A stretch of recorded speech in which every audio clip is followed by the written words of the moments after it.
Okay, so good morning, everybody. And I'm very excited to introduce to you this morning's Grand Round speaker, who is Dr. SBean. She's a professor of pathology in the Department of Pathology at Duke University Medical Center.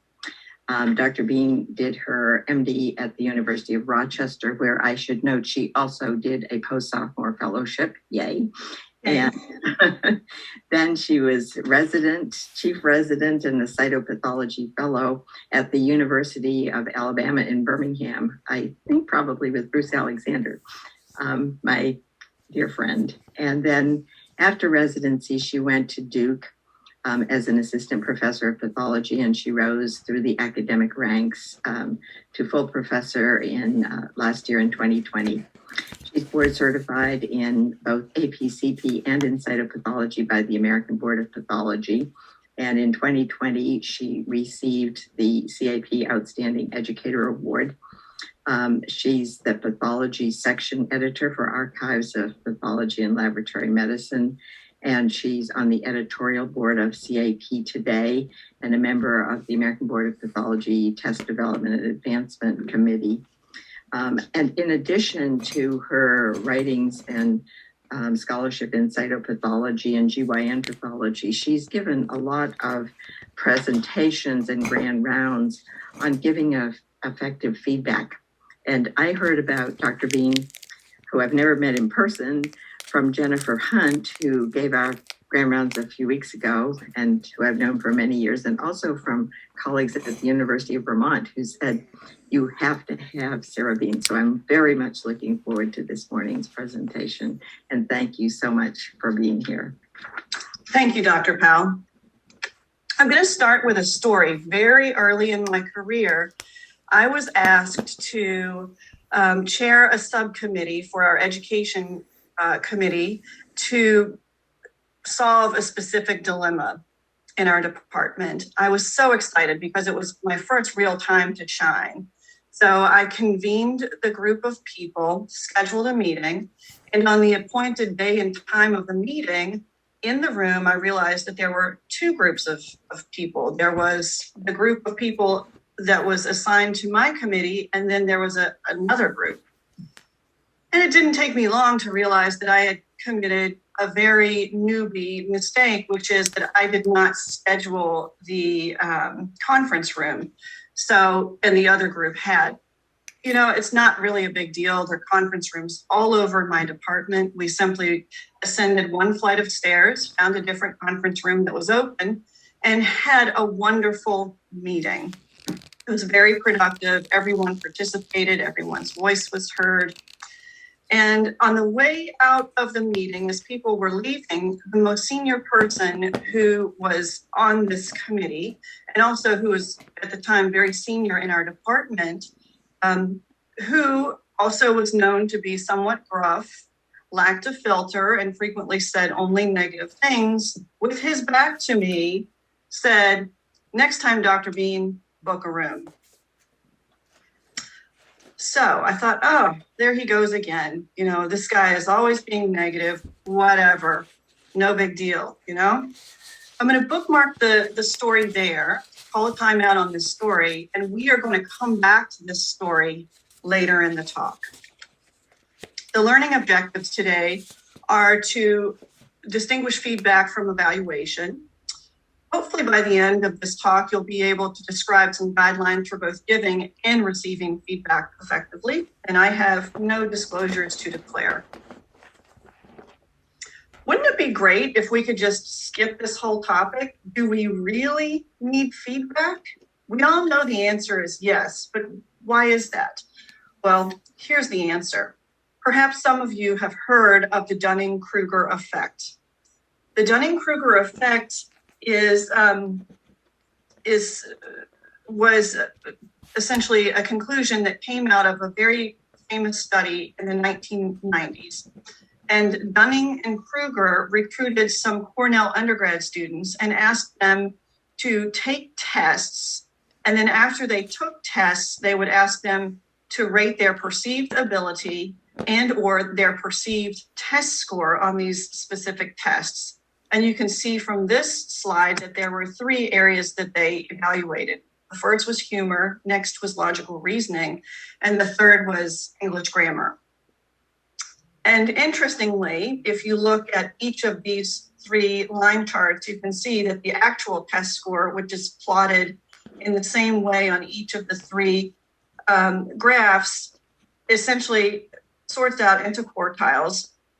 And that is plotted against, in this case, perceived ability, and then in the other 2 cases, both perceived ability and test score. So this is really interesting because what we see is that most people, 75% of people, think that they perform better than they actually do. And our highest performers actually underestimate their ability. Now, if we extrapolate this to the context of medical education, which this has been done, it has been shown that our worst performers are also the worst at self-assessment. Enter a need for feedback. I came across this really great quote in a new book by Adam Grant that I'm reading called Think Again. And in this book, he was describing the Dunning-Kruger effect. And this is just a terrific quote. The first rule of Dunning-Kruger Club is you don't know you're a member of Dunning-Kruger Club. And so this is a real problem and a real challenge for us in medical education is how do we work with individuals who are low performers and perhaps poor self-assessors so they think that their ability is far inflated over their actual ability. How do we narrow that so that they understand what their actual performance is? Without feedback, mistakes go uncorrected, good performance is not reinforced, and clinical competence is achieved empirically or not at all. This is a really powerful statement that was written by Dr. Jack Envy in 1983 in a landmark article that was published in JAMA. And this was the first instance of feedback being brought into the medical education context. If you've not heard of this paper, I encourage you to scan the QR code here on the slide. It will bring you to the paper. It's a very quick read. It is elegantly written and is very high yield from the perspective of giving feedback. And also the great thing about this quote is that it outlines the stakes for feedback in medical education. So let's think about the differences between feedback and evaluation. Feedback is formative, it's just in time. It happens in the moment, ideally, or just after the moment, not weeks later or even days later, certainly not months later. It is descriptive, it's informal, it can be very conversational. And the great thing about feedback is that it provides an opportunity for improvement. And that is a key difference between feedback and evaluation. Evaluation is summative. We're looking at a body of work often and judging against past performance, and then we're making a final assessment. Evaluation is formal and is frequently high stakes. And the reason why we have to do evaluation is essentially to ensure that standards are attained. Now, the interesting thing about feedback and evaluation is that we use feedback to hopefully help people incrementally improve. And so when feedback is happening effectively, people walk into evaluation situations knowing what their areas are for improvement, what they're doing well, how they've been doing, what their progress is, such that an evaluation is not a surprise. Sometimes, though, we walk into an evaluation situation and we feel like we have a target on our heads. And in those situations, I would argue that the feedback is just not either being given appropriately or received appropriately, or possibly both. We never want to walk into an end-of-year assessment if we're faculty, or mid-year or end-of-year review if we're residents and fellows, and feel like this cat who's walking into its demise. So as I thought about feedback, I realized that there are 4 basic components for feedback. There is the person who's giving feedback, There's the person who's receiving the feedback. There's the feedback message itself, and then there's the environment. And now I'm going to take a few minutes to go through each of these components and help you understand a little bit more about them. So let's start with the message. The feedback message should be constructed so that it meets these three criteria that I'm going to walk you through. I call this our feedback litmus test. The first is that the feedback is descriptive.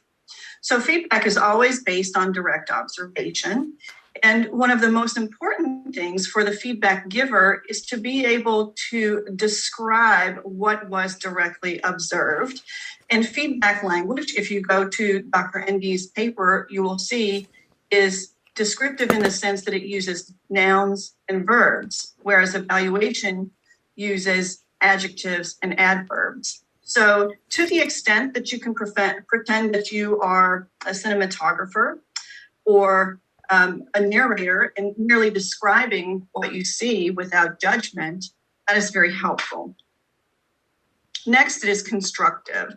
So we want to provide feedback in a way that the person can take this information and then use it to make changes to improve or maintain their behavior accordingly.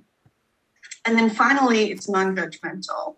And it's non-judgmental in the sense that we want to avoid commingling evaluation language. There's someone here on the call who's saying, wait a second, of course it's judgmental. And that person is right. It is judgmental in the sense that we are comparing against some sort of standard of competence in the case of medical education. And that is okay, because we do have certain minimum bars of competence in various situations. And we need to make sure that we as faculty, residents, and fellows understand what competence looks like.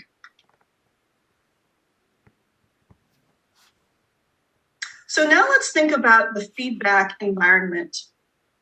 As you look at this slide, you're probably thinking, oh, those are buttons in an elevator.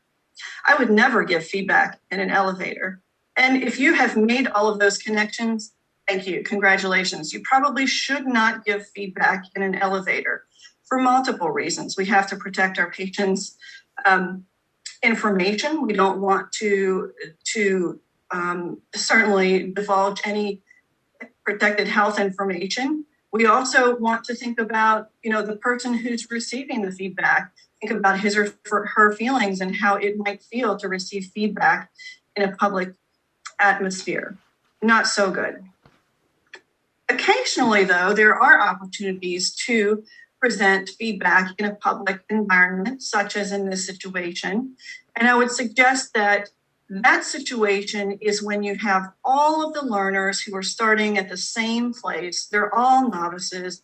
They're all learning together. And it's great to be able to hear the feedback for each person so that each individual in a group can understand what went well or what didn't go well or what they just observed. The stakes should also be very low, the emotional stakes in those situations.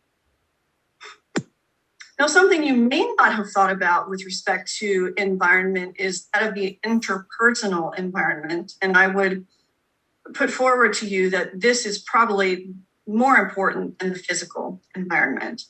And when someone is giving feedback, I guarantee you that the receiver is contemplating these three things. Who is this person giving me feedback? Who are you to say this to me?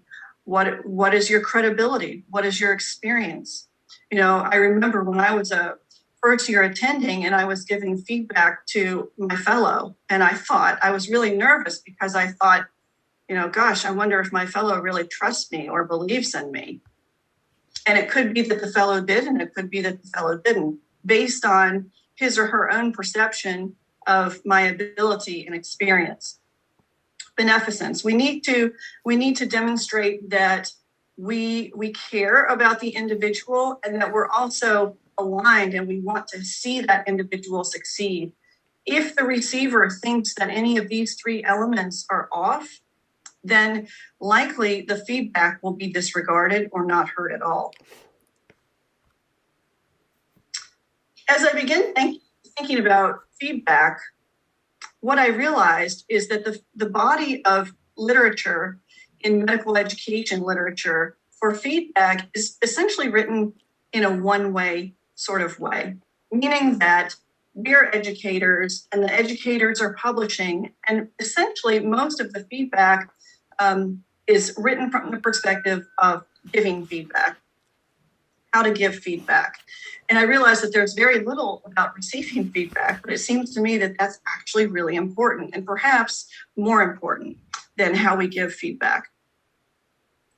It wasn't until about 2015 that the concept of bidirectional feedback was published. And the first instance of this being published was in this article here that you can acquire here if you're interested, by Telio et al.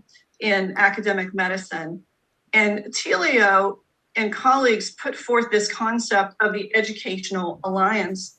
And this concept was borrowed from psychology and psychiatry and the framework that they use, which is called a therapeutic alliance. So they borrowed that framework to then put forward this new concept of educational alliance. And in an educational alliance, it is ideally an enduring relationship where there are shared goals, there's an alliance, and there's an opportunity for discussion back and forth, both to give and receive feedback in the relationship.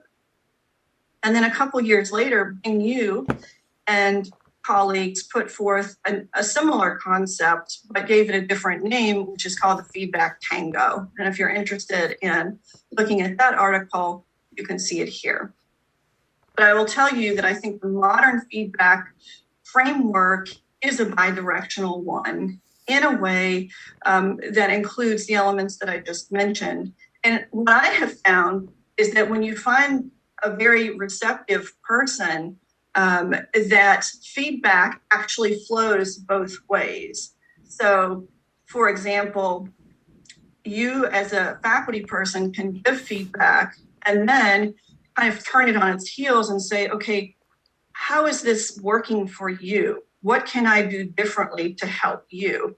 And then suddenly you're receiving feedback on how you are mentoring, coaching, and advising the person that's in your feedback duo. It's a really great thing. You learn a lot that way. So let's go back to the feedback component slide. Again, I said there's the giver, the receiver, the message, and then the environment. We've covered message and environment. So we're going to now focus on giving and receiving feedback for the rest of the talk. So here's my overall prescription for effective feedback. A very important thing that is frequently skipped is creating shared learning goals. So we'll talk more about that in a moment. You have to consider the physical and interpersonal environment, just as I mentioned. You're going to use feedback giving guidelines, which we'll cover in a little bit, and then use feedback receiving guidelines, which we'll also cover. Create a learning plan. And then most importantly here is once you create that learning plan, follow up. You have to follow up and make sure that the work is being done. Goal setting. This is a really important thing and something that I think is very easy to overlook. And it's important because it sort of focuses the feedback and provides a common shared understanding for what it is that the learner is trying to achieve, and the feedback giver is able to focus in on that area. Now, this should be done through a conversation to make sure that you're both on the same page. It's not helpful if the receiver thinks that they are focusing on topic A and the giver gives feedback on topic B. There's a misalignment. And so it's, it wouldn't be crazy for the feedback receiver to walk away and say, why is that giver talking about B? I really want to hear about A. I can't use that. I don't need that. So don't skip this step. Start with setting goals. I figure most of you have heard about SMART goals by now. Years ago, when I first started talking about this, almost no one had heard about how to write a SMART goal.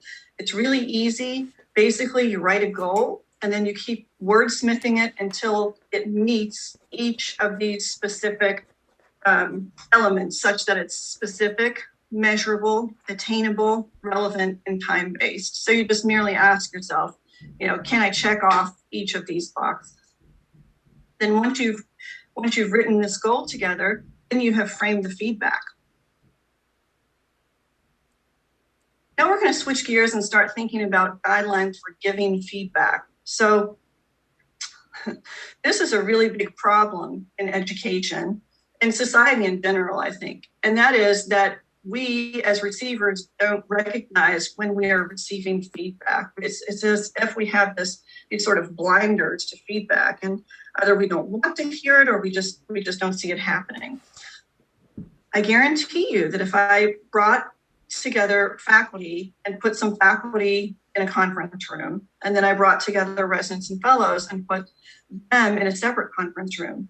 If I walk into the residents and fellows room and say, are you all receiving feedback? Many of them will say no. Or if I say, are you receiving enough feedback? Most of them will definitely say no. If I go over to the faculty's conference room and I say, are you all giving feedback? Faculty are going to say yes all the time. So there is this perceived mismatch, and the way to solve this mismatch is simply by labeling feedback. So when you are giving feedback at the microscope or in the clinical laboratory, specifically use the word feedback. I'd like to give you some feedback on your write-up of this case. I'd like to give you some feedback on how you interpreted this lab value. Simply label it. It's also important to consider whether or not the timing is good. So another way that you could do this is to say, is now a good time for feedback? I mentioned before that feedback has to be based on direct observation, and this is feedback 101. For those of you who have tried to give feedback based on hearsay, you'll know that it doesn't work very well. And I learned this very early in my career as a young program director. I had some faculty come to me and say, this is an issue. We need you to give so-and-so some fellowship or some feedback on this. And so I tried that. And unfortunately, it ended with that person crying and me feeling horrible because I didn't realize that there were different ways that could have been handled. So always make sure that feedback is based on direct observation. Here are some more guidelines for giving feedback effectively. Number one, focus on specific behaviors and not the person. So make sure that you're highlighting things that are actually amenable to change. Make sure that the feedback message passes the litmus test. Is it descriptive, constructive, and non-judgmental? Now, sometimes we as feedback givers tend to focus on the negatives. That's probably pretty unusual. I think that most people probably focus on the positives and not the negatives, but the idea is to essentially balance the positives and the negatives so that we're getting areas for improvement and also we're highlighting strengths and things that are going well. Next is to regulate the quantity of feedback. And this is important because as receivers, we can only handle emotionally hearing so much information about ourselves, especially if it is tilted toward the side of areas for improvement. At this point, I'd like to demonstrate a few techniques for actually giving feedback. Now, if you look at the medical education literature, you'll see that it is ripe with tons and tons of different techniques for giving feedback. And each paper talks about why their technique is the best and why it's better than others and how it improves. But I'm going to show you a couple, and I'm going to highlight the pros and cons for each of them. And hopefully by the end, you'll realize that you don't necessarily need to use a specific prescribed feedback technique, in my opinion. So the first one is the feedback sandwich. Everyone has probably heard about the feedback sandwich. We all know that negative meat is sandwiched in between the positive buns. And we all sort of know what's coming. And I think what happens when we feel this coming is we sort of feel like this. We feel like, oh my gosh, you're awesome and you suck and you're awesome. And notice how big the you suck is in the middle. It's really big and thick and juicy, and it's really hard to hear because we know that's what's coming. And so what happens in the case of the feedback sandwich for many of us, not all of us when we're receiving this, is that we negate the good stuff. We don't hear that you're awesome, and we only hear that you suck, and we walk away with that.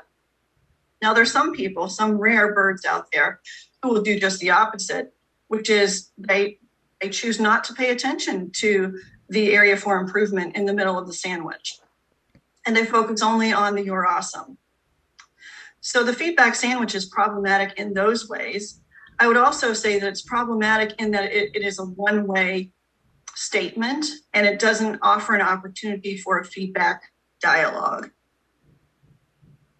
Now, here's a more modern approach to the feedback sandwich, which is called the ask, tell, ask. And I really like this technique. If you want to try it, I think you'll find that it's actually a really great framework for giving feedback. So the first thing you do is you ask for a self-assessment. How do you think you did? How did that go for you? And the person who is receiving the feedback will provide a self-assessment. And I love that because it's an opportunity for you to help close that gap. If we think back to the Kruger-Dunning effect, and if we have someone who is not performing as well as they think they are, it's an opportunity for you to help correct that self-assessment and either bring it up or down. And you do that by telling them how you thought it went. And then you're going to close the feedback conversation by asking for a plan, number one. And that allows the person to think about, well, how are they going to use this information that they've gotten from the conversation? How are they going to put it into work so that they can either improve or maintain their current status if needed? The other thing I love, and is very important, especially if you have someone who is on the left side of the Kruger-Dunning chart, is ask for understanding. You want to make sure that the two of you are on the same page. How many times have you had a conversation where you know you said one thing and you walk away from the conversation and the conversation is revisited later with that same person and that person says that you said something completely different? So what happened was you had an ineffective conversation because you didn't carefully, or you weren't successful in communicating what it was you were trying to communicate. It wasn't received in the way that you thought. So the way to get around that is to ask for understanding. And you just simply say, I want to make sure we're both on the same page. Can you tell me what you understand so far? And then that allows you to hear what they've heard and then refocus if needed. The Pendleton Method is very useful, and this is one that I started using when I first started out thinking about feedback. And I liked it because it's pretty simple. You start by asking, what do you think went well? The learner, resident, fellow, med student, co-faculty, whoever provides their self-assessment. And then you're able to elaborate on the positive aspects of the performance that you observed. And then essentially you repeat this process to elicit areas for improvement. And then in the end, you put it all together and come up with a learning plan. What I found, though, is that in practice, I would say, what do you think went well? And if I was lucky, the resident or the fellow would give me one thing that went well, and then immediately jump into areas for improvement. And so I found that this model or this framework is somewhat contrived in that that's not how normal conversation flows. The positives and the negatives are often intermixed. And so if you are rigid and feel like that you have to use this method, I don't think that you will particularly care for it because that's not how conversations unfold organically in my feedback experience. Here's the 1-minute preceptor method. I have really great news for you all, because I guarantee that you're probably almost all using this method already, and you just didn't have a name for it. So congratulations, now you have a name for it. It's the 1-minute preceptor. And this technique was born out of family medicine, and it's essentially built for quick interactions or interactions that happen in the outpatient setting. But what I have realized is that this is perfect at the microscope when we are evaluating cytopathology and surgical pathology. And I think this is also very applicable in the laboratory medicine setting as well. What you do is you get a commitment. You say, so what do you think is going on here? And then the next thing you say is, well, why do you think this is going on? And that allows the person to tell you their morphological observations. Perhaps they ordered some ancillary studies and they can provide you that information. And then based on what they give you, you can teach general rules. So you can sort of see where they are in their learning and their knowledge base and build upon that. And then you can provide some positive feedback and some corrective feedback and move on to the next case. I love this technique. Really great. Now, this is where my feedback presentation differs from most everyone else, because most everyone else, as I mentioned, they're focused on giving feedback. They're focused on comparing all the different methods and thinking about which one is better. As I've said, I really don't think that is the most important piece. I think what's most important in the context of feedback is how we receive feedback. So I'm going to focus on how to receive feedback. If you think about it, if you're a parent, perhaps you've said this to your kids. I say this to my kids all the time. We cannot control other people's behavior. We can control our behavior. And this is true in the context of receiving feedback as well. That's why I place so much importance on it. So let's think about receiving feedback. So feedback is really interesting because it exists in this intersection, this area of tension in this intersection between our need for human acceptance and our desire to learn. We both very much as adults want both. We want to be accepted by our colleagues. We want to be respected by our colleagues, but at the same time, we know that we need to learn in order to do that. And feedback exists exactly in that intersection. And that can be a really difficult thing because especially if we're not doing so well or we're not performing up to our own standards or someone else's standards, it can be really challenging. So how then do we navigate this? Well, feedback is a gift.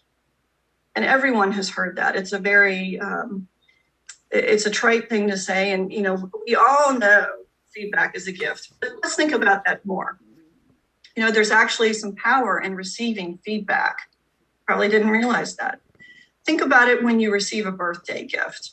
You unwrap your birthday gift, you look inside the box and you think, oh my gosh, I love this. How thoughtful of you. This is so perfect. I'm going to take this out of the box. I'm going to put it to use. I'm going to keep it and I'm going to use it a lot. This is great. Sometimes you open your birthday gift and you have this sort of middling reaction. I don't know. I'm not sure. I don't know. I didn't ask for this. I'm not sure what to do with this. I'm going to put this in my closet and I'm going to put the gift receipt in this feedback gift and I'm going to think about it. Maybe you'll use it, maybe you won't. Sometimes you open your birthday gift and you look in there and you think, what were you thinking? No way. This is not a good gift at all. I'm going to take that gift receipt and I'm going to return it to the store and I'm never going to think about this again. The great thing about feedback is that you have the power to contemplate that. You get to decide, is it useful? Is it maybe useful? Or is it not at all useful? If you decide that it's not at all useful, I would strongly suggest that you talk about this with a trusted friend, colleague, mentor, advisor, someone, and put some self-reflection into it. Because the person who gave you this feedback likely because they care about you and they want to see you succeed. So don't be so quick to drop feedback. This is a really cool concept that I wish existed, or I guess it was published in 2006 by Carolyn Dweck. And that was literally right when I was starting as a faculty at Duke. And I was focused on getting through the stacks and becoming an excellent diagnostician. And I didn't have a lot of time to read leadership books. I only learned about this some years later. And this is a very powerful concept, the concept of fixed mindset versus growth mindset. For those of you who have not heard about this, let me just show you the basic concept here. The idea is that a fixed mindset, in a person with a fixed mindset, or when they're approaching something with a fixed mindset, that intelligence or ability is static. And that means that they want to look smart. And in order to do so, they're going to be somewhat defensive. They're going to avoid challenges. They're going to give up easily. They're going to ignore feedback, and they're going to be threatened by other people's success. Whereas someone who approaches life or a challenge with a growth mindset thinks that intelligence and ability can be developed. In that context, they embrace challenges, they persist despite obstacles, they learn from feedback, and they are inspired by other people's success. Think about that, how different those two mindsets are.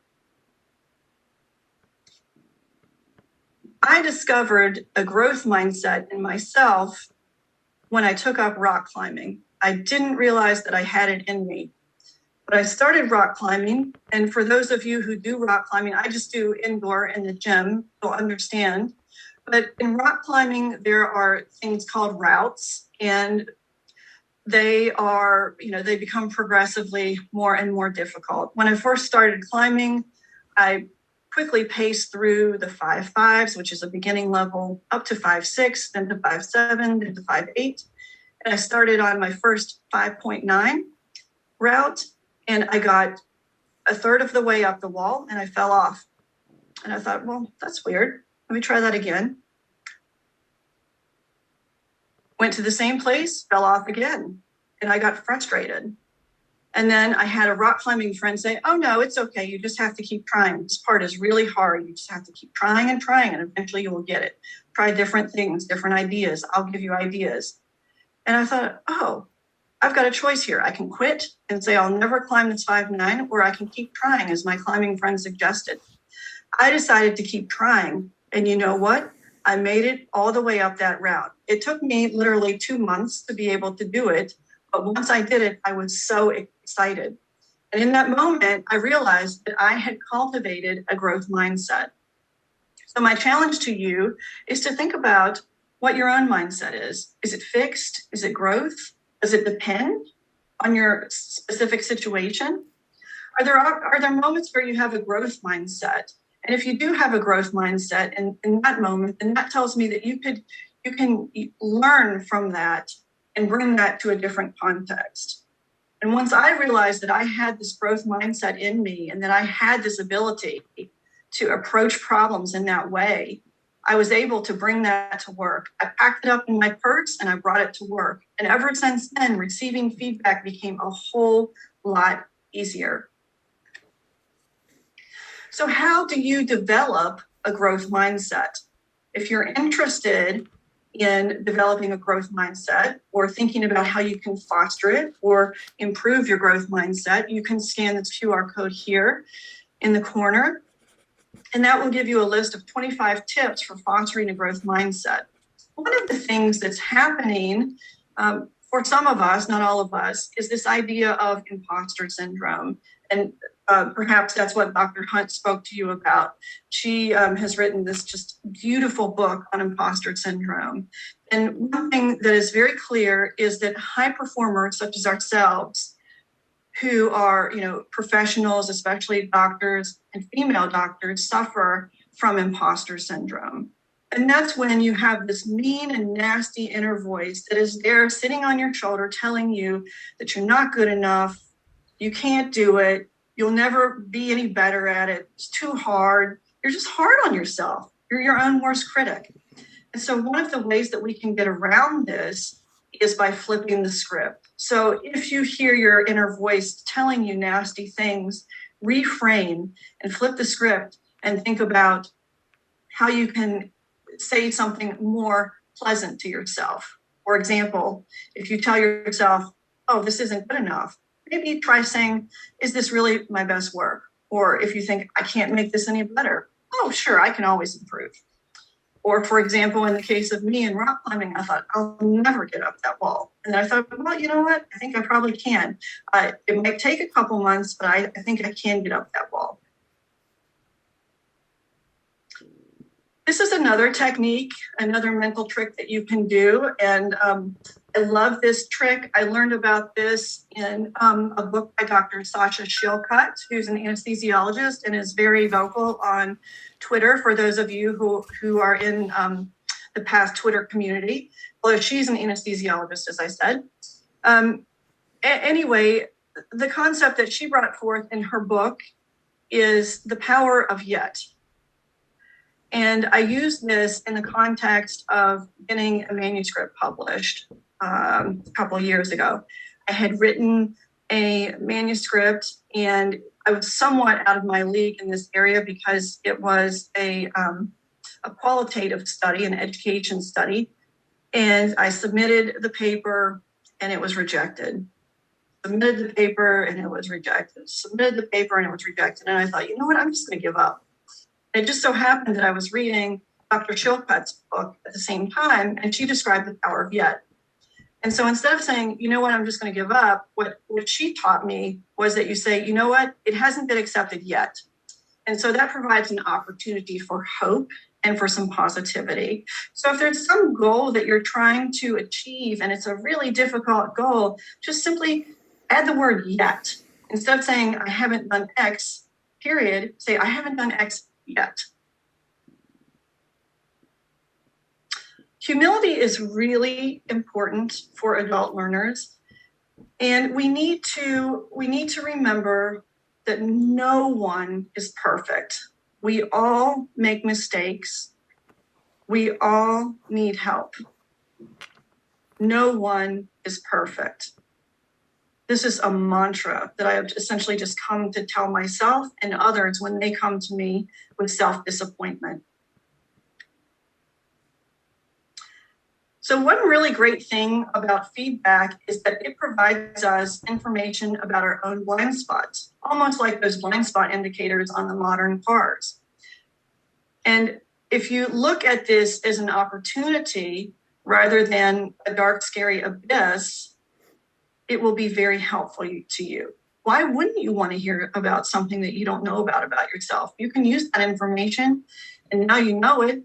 And if it's good, great. And if it's not so good, then you can work to improve it. So let's think about some guidelines for receiving feedback. First things first is to listen. A lot of people, when they receive feedback, they immediately become defensive. So avoid being defensive. For some people, that's going to be interrupting and not listening. It's going to be very quickly talking or having a quick response for everything that is being said to them. For some people, it may be shutting down and being quiet. For some people, it may be anger. It could be cussing. It could be yelling. It could be shouting. For some people, it could be crying. So think about it. Do you have a defensive posture? Do you have a defensive behavior? Is it the same each time you receive feedback?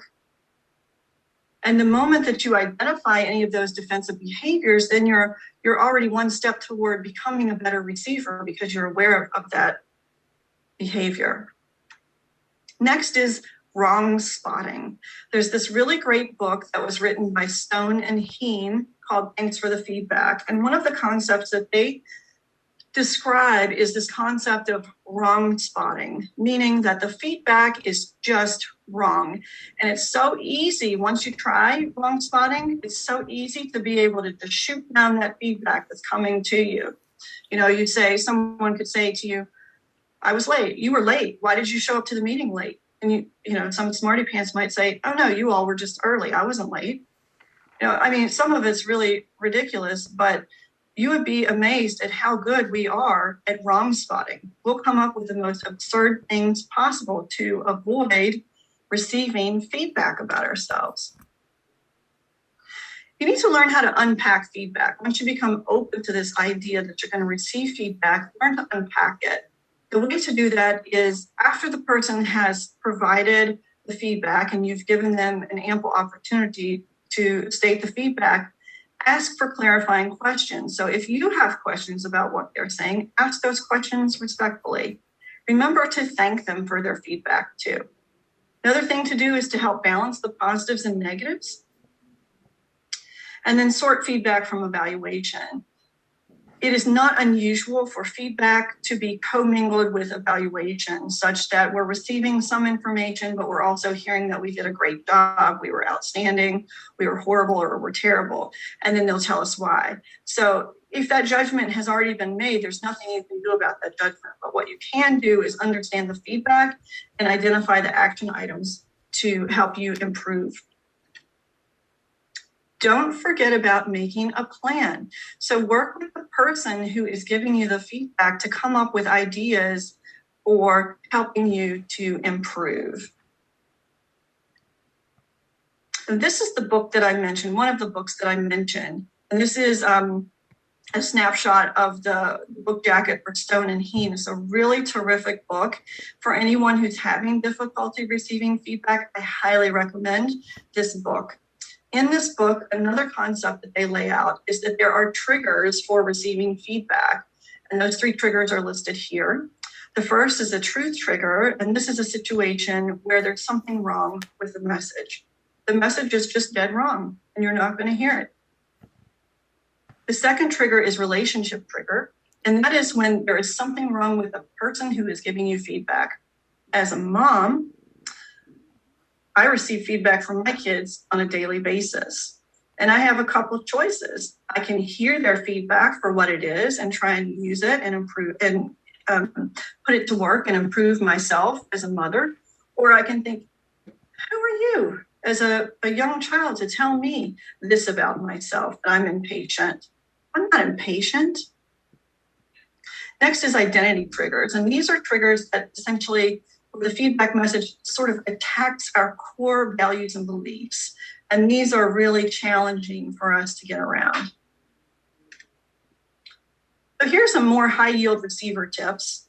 I want to highlight a couple on this slide. The first is the concept of a negativity bias. And that is that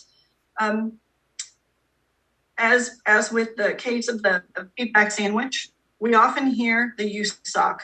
Even though we're being told great things about us too, we walk away only remembering the negative. And that's because we have a negativity bias. So beware of your negativity bias and ask yourself, were there other things that were mentioned too? And don't let the negative overcome all of the positive. Another thing I wanted to mention is the assumption of positive intentions. Think about it.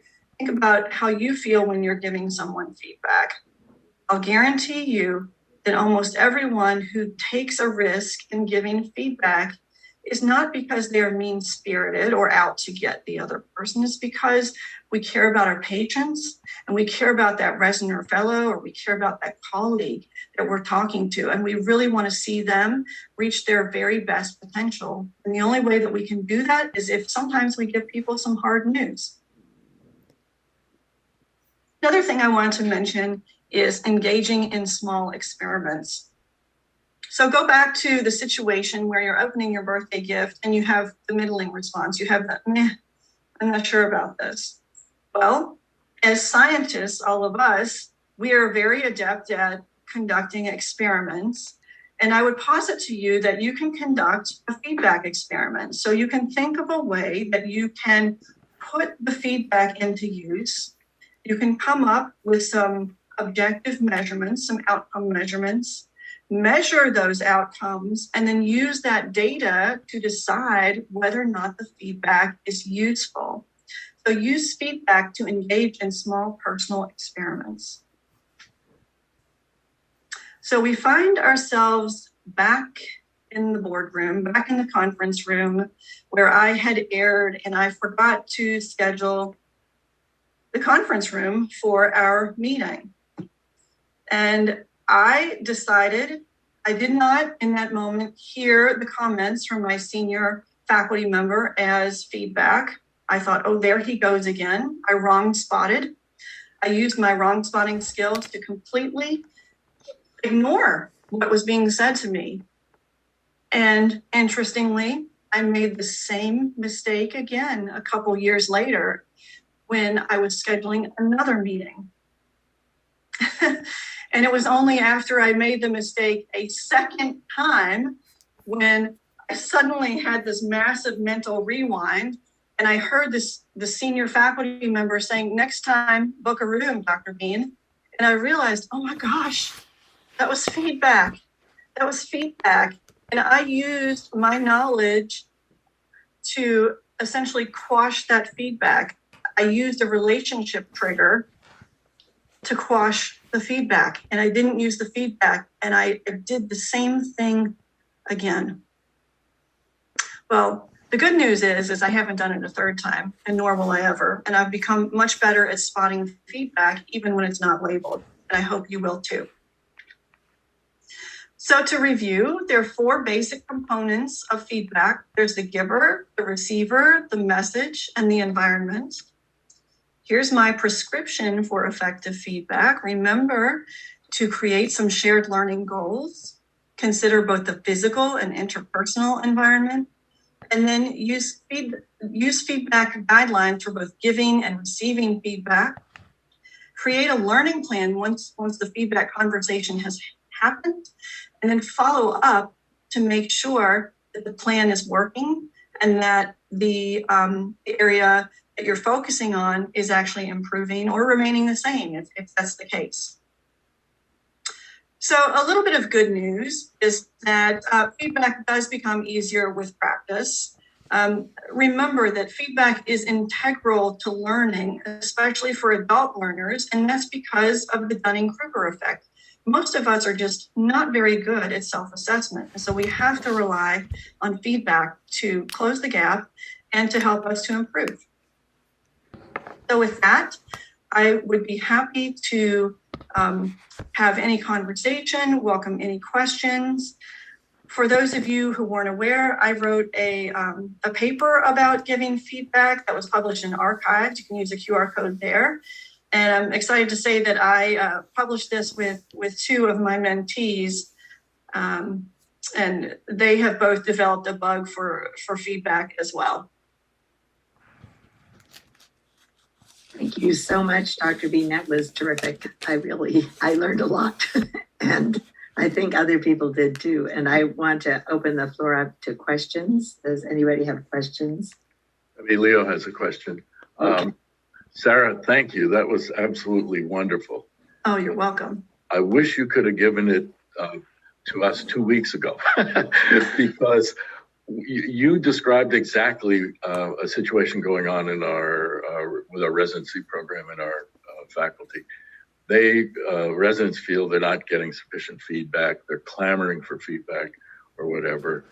I met with the residents, listened to them about a variety of things.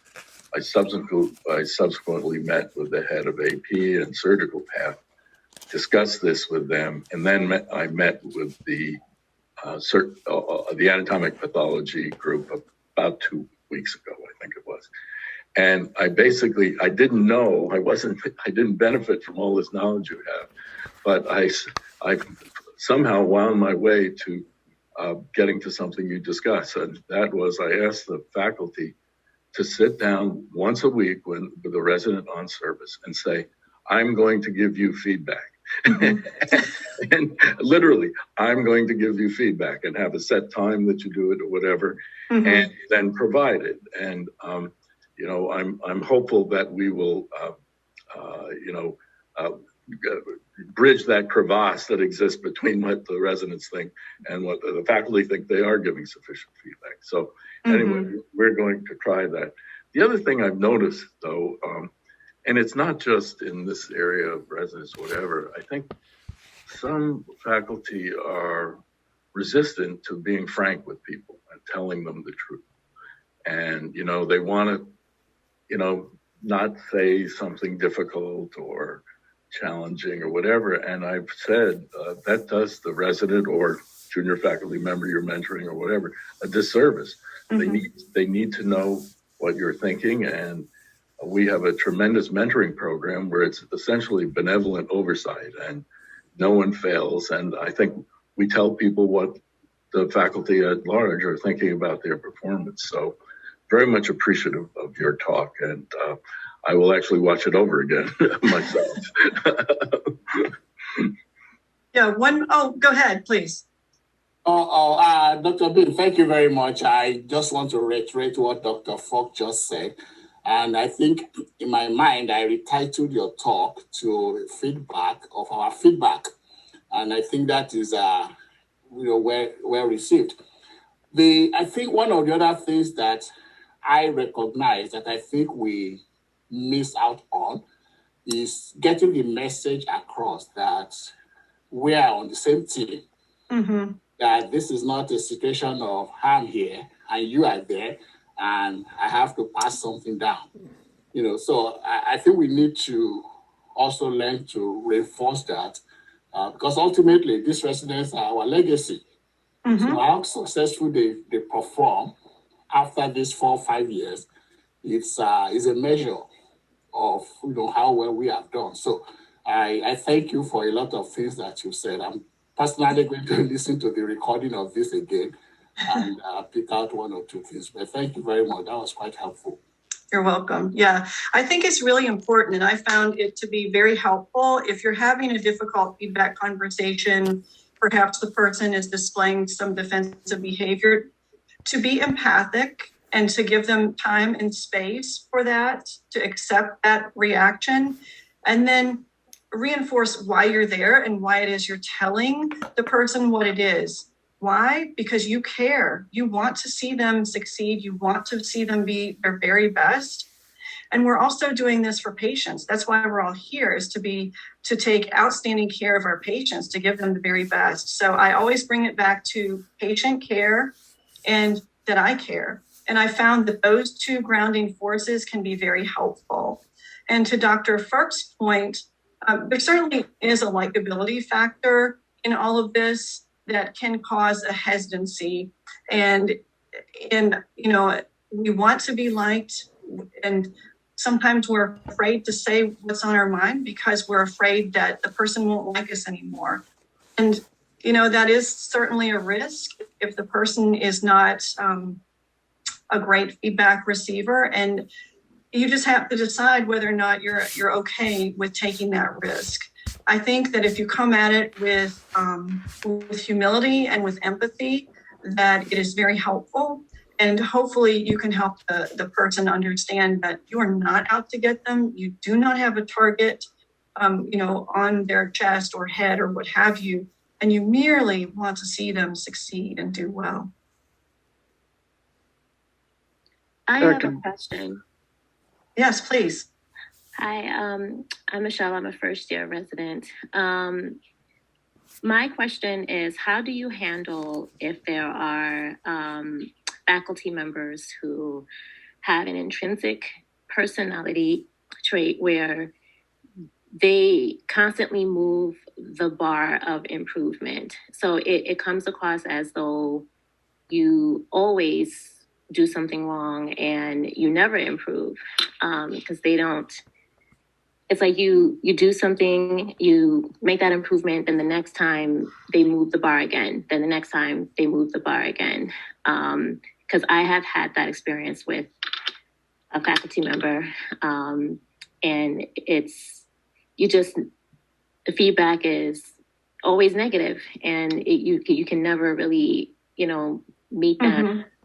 And so it becomes to where, yes, then you turn to dislike them and really want to work with them because it's, you never improve. And Yeah, I think that, well, it's hard to know without, hearing more details, but my guess is that this faculty member is doing what he or she was taught, which is, that's how a lot of us old schoolers were taught, is, okay, great, you made that, now we're going up here, And in order to get to the next level, you have to hear more areas for improvement, because there's always room for improvement. That's my personal philosophy, is that there's always room for improvement. And that can be really, really difficult.